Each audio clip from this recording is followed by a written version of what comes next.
Zimbabwe didn't just kick out white farmers. It kicked out its own food supply, its own currency, its own future, and then watched as everything burned. Here's what makes this impossible to look away from. Robert Mugabe knew exactly what he was doing. His economists told him. The international community told him. The farmers told him. He did it anyway, not out of ignorance, for power. So how does a country literally called the Breadbasket of Africa become a place where people burn stacks of cash just to stay warm? Because the paper is worth less than firewood? That's what we're answering today. And by the end, you'll understand not just what happened in Zimbabwe. You'll understand exactly how a government destroys millions of lives and convinces those same millions that someone else did it. What Zimbabwe was. In the 1980s, Zimbabwe wasn't just surviving. It was feeding an entire region. Neighboring countries, Zambia, Mozambique, Botswana, were importing Zimbabwean maize and wheat just to supplement their own supplies.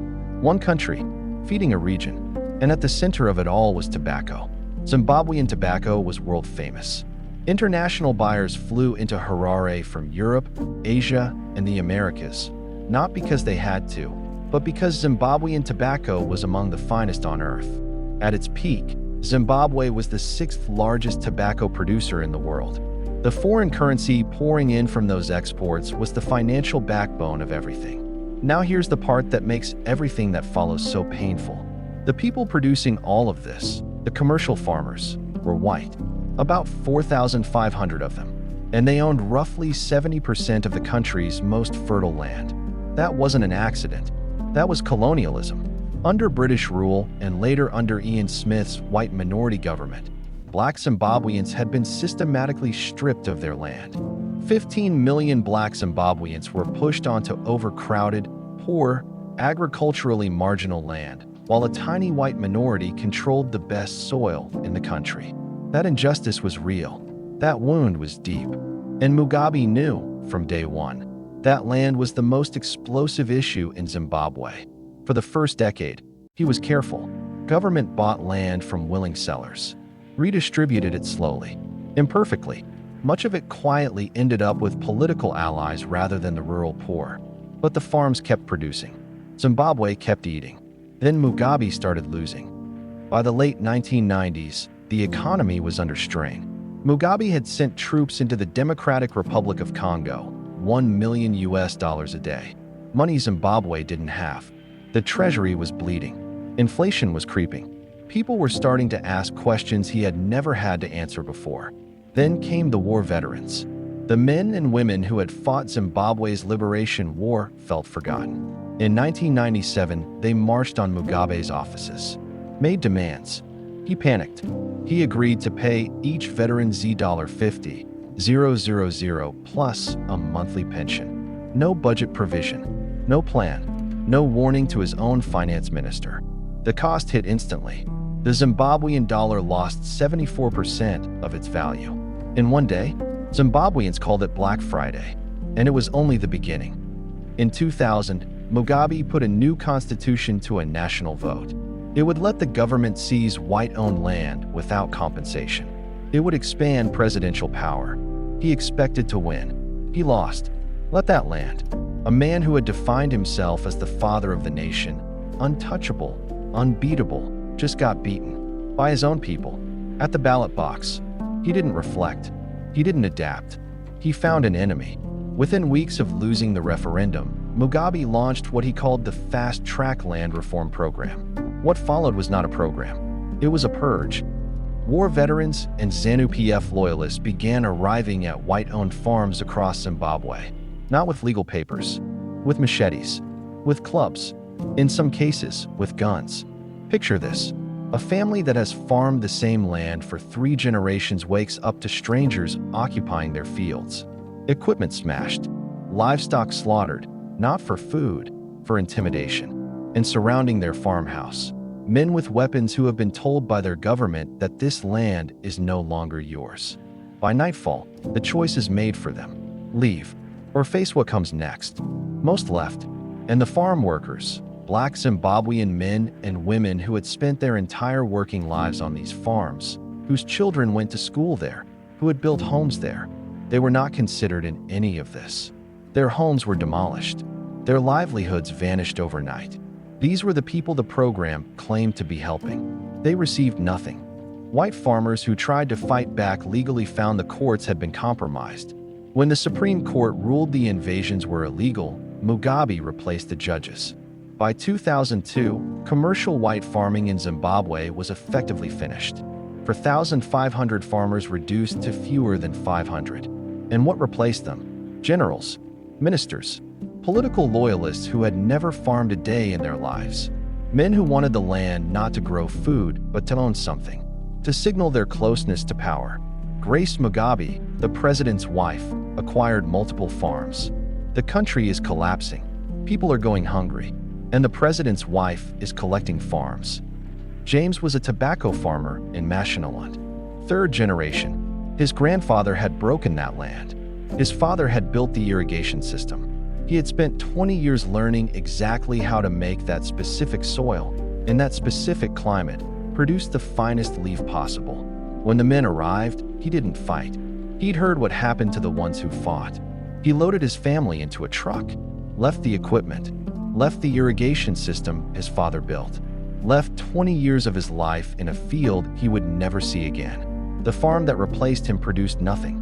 The irrigation system fell apart within a year. Nobody knew how to maintain it. The tobacco curing barn was stripped for materials.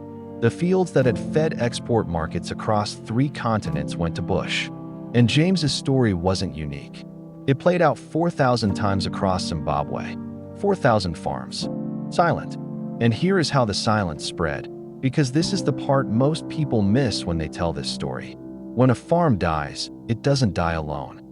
The tobacco processing plant 40 kilometers from James's farm had been running for decades. It processed leaf from 12 farms in the region. When those farms went silent one by one, the plant had nothing to process. It closed. 200 workers, gone. The transport company that moved the leaf from farm to plant lost its primary contract. It had 3 trucks and 6 drivers. Within 6 months, it couldn't meet its loan repayments. It folded. The bank that had issued that loan, and dozens like it across the province, watched its loan book deteriorate. Credit tightened. A hardware store in Harare that had nothing to do with farming applied for a small business loan to restock shelves. Rejected. It shut its doors. 1 farm collapses. 1 plant closes. 1 transport company folds. 1 bank tightens. 1 hardware store locks up. Multiply that across every province, every sector, every city. That is how a breadbasket becomes a famine, not in one moment. In thousands of quiet moments that nobody announces. Doors closing, lights going off, people walking away from buildings they will never reopen. By 2005, tobacco production had fallen 79%. Maize production had collapsed by 75%. 4 million Zimbabweans faced starvation, 1 in 3 people. And behind every one of those numbers was a family making impossible choices. Tendai had 3 children and not enough food for 3 children.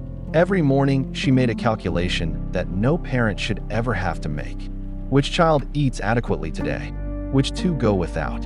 And she knew, because this was not a crisis week or a bad month, that she would make this same calculation tomorrow, and the week after, and through the season. She didn't live in a war zone. She lived in a country that 5 years earlier had been feeding its neighbors. That distance between what Zimbabwe was and what it had become is not a number on a chart. It is the distance between a full plate and an empty one. For millions of people, every single morning. When an economy collapses and a government refuses to admit it, one tool remains. Print money. Inflation crossed 50,000%, then 1,000,000%, then kept going. By November 2008, it reached 89.7 sextillion%. Prices doubled every 24 hours. Workers demanded morning pay because afternoon wages bought less than morning wages. The hours themselves had a cost. Zimbabwe printed a $100 trillion note, worth $30 on the day it was issued. People burned stacks of Zimbabwean dollars for warmth, not as protest, not as symbol, because the paper was worth less than firewood. Mugabe blamed Western sanctions, targeted measures on Mugabe and roughly 200 of his inner circle. Travel bans, asset freezes, not trade embargoes, not anything that stopped Zimbabwe from selling tobacco internationally or buying food. But a hungry population needs an explanation for its hunger, and Mugabe gave them one wrapped in language they recognized: colonial exploitation, Western interference, the price of sovereignty. A lie built on a small truth. African leaders who knew better stayed silent. The politics of appearing to defend white land ownership in post-colonial Africa were too uncomfortable. That silence had a body count. Samuel had worked the same farm for 18 years. He knew every corner of that land, trained younger workers, built a home there, raised his children there. When the invasion came, nobody asked him anything. The liberation narrative that justified everything happening around him had no place for him in it. His home was demolished. He walked away with what he could carry.